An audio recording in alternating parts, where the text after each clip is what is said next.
আবারও স্বাগত ২১ বিজনেসে, সঙ্গে আছে আমি সাদিয়া লাবনী। এবার দেশ বিদেশের ব্যবসা বাণিজ্য অর্থনীতির আরো কিছু সংবাদ। কোথায় গিয়ে থামবে স্বর্ণের দাম? বিশ্ববাজারে আবারও বাড়ছে লাগামহীন গতিতে, আর মূল্য বৃদ্ধিতে নতুন মাত্রা যোগ করেছে মধ্যপ্রাচ্যের ইরান ইসরায়েল তুমুল সংঘাত। আন্তর্জাতিক সংস্থাগুলোর তথ্য বলছে, গত এক বছরে বিশ্ববাজারে স্বর্ণের দাম বেড়েছে প্রায় ৪৫%। এ সময়ে আন্তর্জাতিক বাজারে প্রতি আউন্স স্বর্ণে মূল্য বৃদ্ধি হয় $১,০৪৭, বাংলাদেশি মুদ্রায় যা প্রায় ১,২৮,০০০ টাকা। আর গেল ৬ মাসে স্বর্ণের দাম বেড়েছে ২৭.৩৯%। আউন্সে মূল্য বৃদ্ধি $৭২৭। ইরান ইসরায়েল পাল্টাপাল্টি হামলা পূর্ণাঙ্গ যুদ্ধে রূপ নিলে স্বর্ণের দাম আরও বাড়তে পারে, যার নমুনা গত একদিনে দেখিয়েছে বিশ্ববাজার। দাম বেড়েছে ১.৬০%।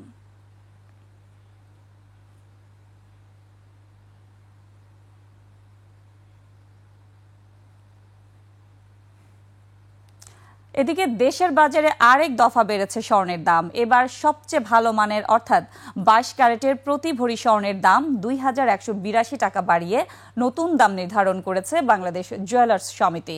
নতুন দাম অনুযায়ী প্রতি ভরি স্বর্ণের দাম এখন ১,৭৪,৫২৮ টাকা। স্থানীয় বাজারে বিশুদ্ধ স্বর্ণের দাম বাড়ায় নতুন করে দাম সমন্বয় করা হয়েছে বলে জানিয়েছে বাজুসের নতুন সিদ্ধান্তের ফলে ২১ ক্যারেটের ১,৬৬,৫৯৭ টাকা এবং ১৮ ক্যারেট ১,৪২,৮০২ টাকায় বিক্রি হবে। এছাড়া সনাতন পদ্ধতির প্রতি ভরি স্বর্ণের দাম বেড়ে হয়েছে ১,১৮,১৬৮ টাকা। এর আগে সবশেষ গত ৬ জুন দেশের বাজারে স্বর্ণের দাম বেড়েছিল। স্বর্ণের নতুন দাম আজ থেকেই কার্যকর হয়েছে।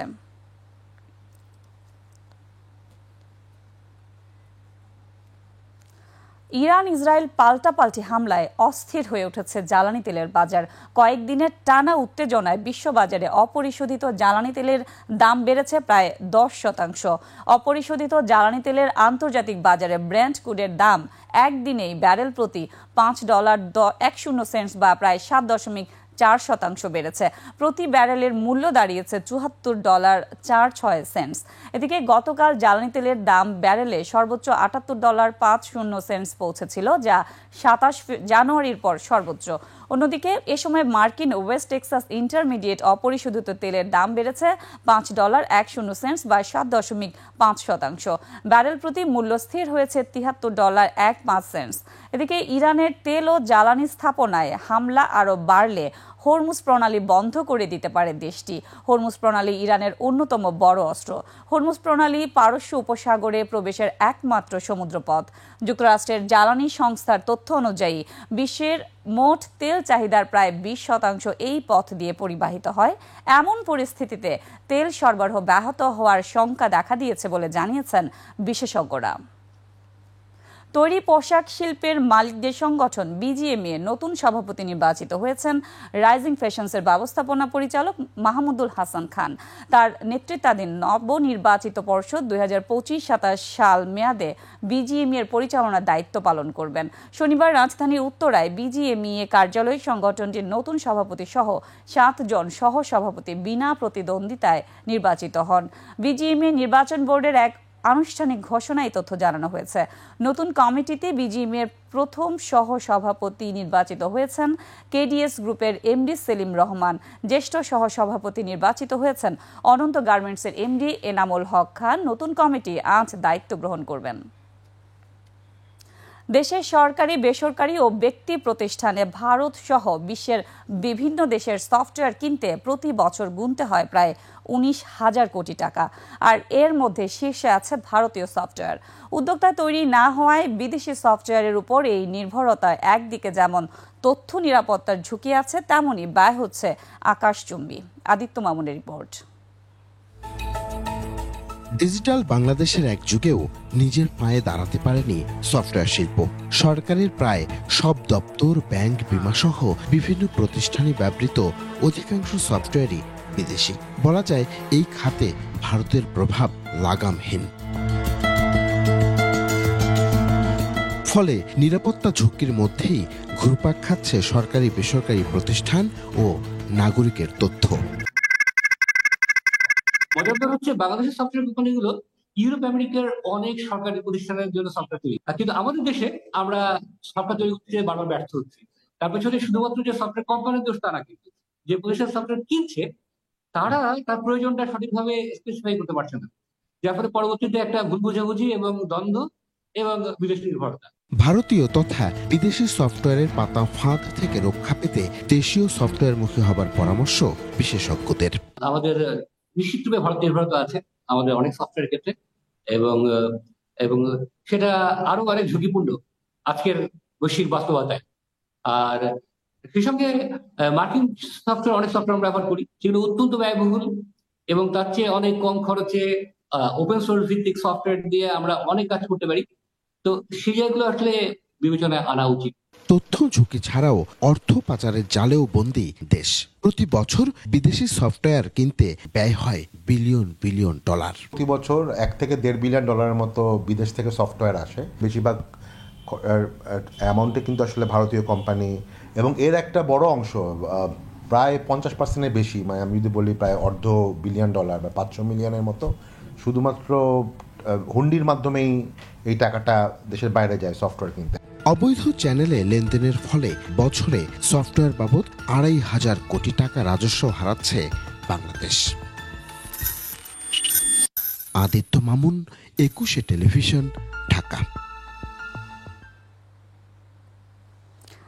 এবার এশিয়ার প্রধান শেয়ার বাজারের খবর। ইরান ইসরায়েল সংঘাতে নেতিবাচক প্রভাব পড়েছে এশিয়ার শেয়ার বাজারে। সবশেষ কার্যদিবসে নিম্নমুখী প্রবণতা দেখা যাচ্ছে এশিয়ার বেশিরভাগ পুঁজিবাজারে। জাপানের শেয়ার বাজার নিকের সূচক 338 পয়েন্ট কমে দাঁড়িয়েছে 37,834 পয়েন্টে। কমেছে হংকংয়ের শেয়ার বাজার হ্যাংসেং এর সূচক 142 পয়েন্ট কমে অবস্থান করছে 23,892 পয়েন্টে। কমেছে সিঙ্গাপুরের এসটিআর সূচক, এটি 10 পয়েন্ট কমে অবস্থান করছে 3,911 পয়েন্টে। চীনের শেয়ার বাজার সাংহাই কম্পোজিট ইন্ডেক্স অবস্থান করছে 3,377 পয়েন্টে, যা আগের দিনের চেয়ে 25 পয়েন্ট কম। বোম্বে সেন্সেক্স 30 ইন্ডেক্সকে দেখা যাচ্ছে নিম্নমুখী প্রবণতায়। সেন্সেক্সের সূচক 573 পয়েন্ট কমে অবস্থান করছে 81,118 পয়েন্টে।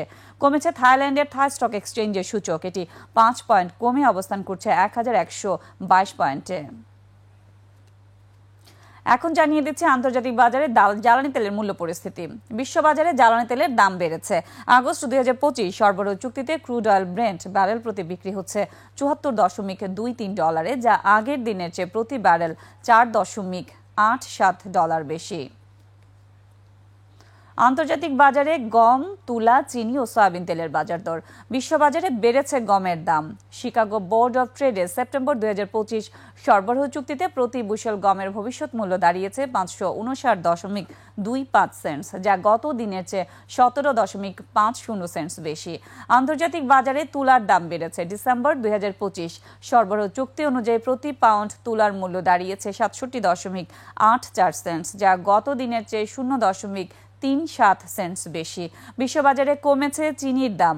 অক্টোবর 2025 সরবরাহ চুক্তি অনুযায়ী প্রতি পাউন্ড নাম্বার 11 চিনির মূল্য এখন 16.57 সেন্টস, যা এর আগের কার্যদিবসের চেয়ে 0.13 সেন্টস কম। বিশ্ববাজারে বেড়েছে সয়াবিন তেলের দাম। ডিসেম্বর 2025 সরবরাহ চুক্তি অনুযায়ী প্রতি পাউন্ড সয়াবিন তেলের মূল্য এখন 51.19 সেন্টস, যা এর আগের কার্যদিবসের চেয়ে 3 সেন্টস বেশি। এখন টাকার সঙ্গে প্রধান আন্তর্জাতিক মুদ্রার বিনিময় হার। আন্তঃব্যাংক লেনদেনে আজ ব্যাংকগুলো মার্কিন ডলার কিনছে 121 টাকা 50 পয়সায়, বিক্রি করছে 122 টাকা 50 পয়সায়। ব্রিটিশ পাউন্ডের ক্রয় মূল্য 161 টাকা 35 পয়সা এবং বিক্রয় মূল্য 170 টাকা 59 পয়সা। ইউরোর ক্রয় মূল্য 138 টাকা 75 পয়সা, বিক্রি হচ্ছে 145 টাকা 43 পয়সায়। জাপানি ইয়েন ক্রয় হচ্ছে 81 পয়সা আর বিক্রি হচ্ছে 86 পয়সায়। এদিকে ব্যাংকগুলো কানাডিয়ান ডলার কিনছে 89 টাকা 3 পয়সায়, বিক্রি করছে 92 টাকা 1 পয়সা।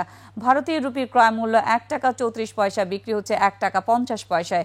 সৌদি রিয়ালের ক্রয় মূল্য 32 টাকা 29 পয়সা এবং বিক্রয় মূল্য 33 টাকা 5 পয়সা।